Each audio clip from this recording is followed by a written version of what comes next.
If you're a UK citizen, the government is attempting to step up its public surveillance policy and even snooping on your personal emails. I think that the public is owed an explanation. It must be very time-consuming to go through data and to monitor somebody's web searches. Certainly have the authorities to wiretap anyone. Now the government wants to monitor all electronic communication as well, including social media. I didn't modify the story. This is the truth. This is what's happening. You should decide whether we need to be doing this. As you know, the fluoride vote is coming up. It was passed in America a long time ago to 70% of all public water being fluoridated. And now we are going to match up to their fluoride levels to improve overall health of the country. As our leading fluoride expert, Dr. Milton says, the benefits are so high.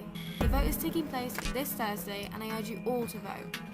Just to demonstrate its benefits again, it helps prevent tooth decay. It also costs less overall for the average person to put in their water than it does for their yearly fillings. But lastly, it's a rebranded industrial waste product that was so difficult to dispose of and so hazardous that they decided to microdose it into our water supply. Britain only has 11% of the public water fluoridated, but the news seems to think that 11 to 70 isn't that big of a jump. Look at you all in the dark. Look over the past 5 years. Has any vote gone the way it's been predicted? Do you know anything more about what goes on behind closed doors in government? Does everything seem like a lie? Not yet, but it will. If you're content with this mainstream pop culture conditioning, that's fine, but if you want to get out, I can help. You pick, all of you. You. Welcome to the masterclass of the deconditioning of modern, almost dystopian society. You have all been conditioned to believe that the news you're reading is important, is necessary, but is every story you're reading even the real news? Is it just a manipulation of the truth? Yes. You entrust newspapers that are supposed to tell you the truth, but who owns these newspapers? Emails, apps, texts, and adverts making you think you need to buy certain things or own certain products to survive, that you need to hate a whole religion or a whole race of people. Everyone now has a lot to say. You all project a profile online. It may be who you really are, it could be a better version of yourself, it might not even be you. You all argue on Facebook over politics and debate your opinions on small topics and gossip news, but to what end? Nothing will ever change. They create all these fake votes that make us feel like we have a say, like our vote is important. The vote's already been decided before we even cast ours. Debating, time voting, campaigning, signing petitions, what is it all for? Debating over bullshit, over lies, disillusions of the real world. All of us are at the bottom, and there's a dark room somewhere with the top 1% looking down and laughing. We all buy into it, and how can we not?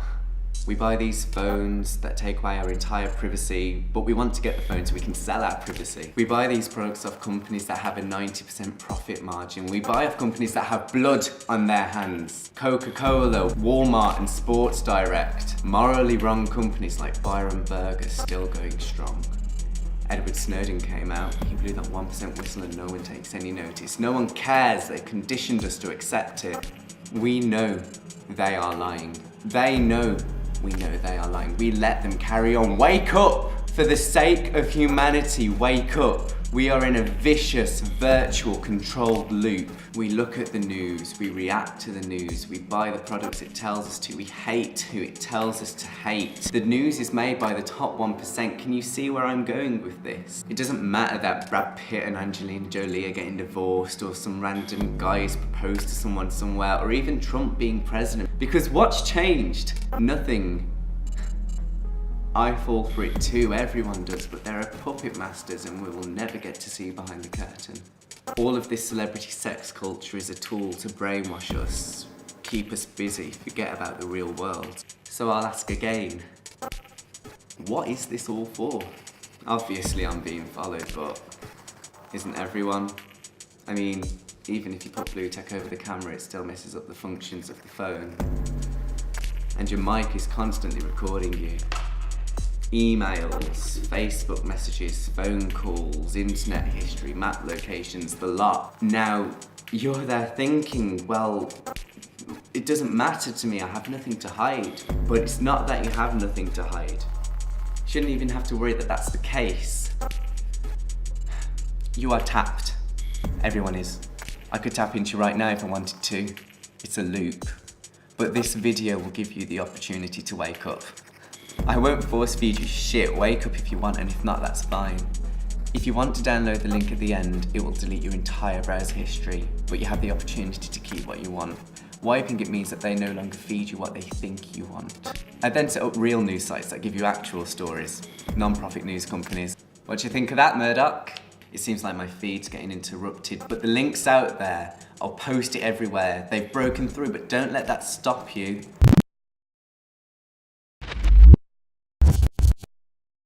Okay, James, ready for you? Okay, great.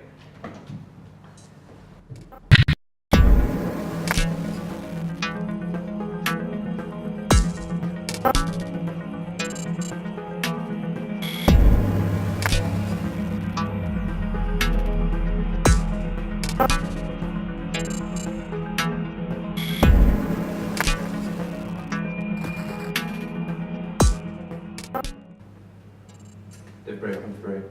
Okay, that's brilliant, James, thank you.